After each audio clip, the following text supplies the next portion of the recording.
అయ్యా ఏమన్నా ధర్మం చేయండి అయ్యా. చిల్లర లేదయ్యా. అయ్యా పేదన్నయ్యా, మీరు కాకపోతే ఎవరు చేస్తారు?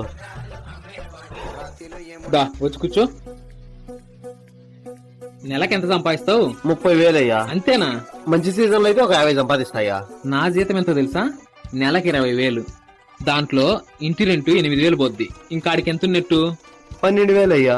దాంట్లో టీవీ రీఛార్జ్ కి, సెల్లు రీఛార్జ్ కి, గ్యాస్ బిల్లుకి ఒక 2,000 పోద్ది. ఇంకాడికి ఎంత ఉన్నట్టు? 10,000 అయ్యా.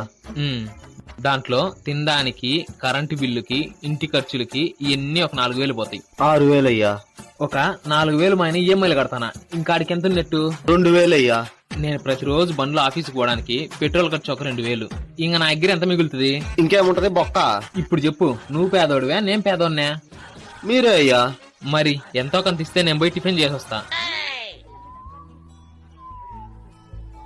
దేవుడు నిన్ను చల్లగా చూడాలయ్యా.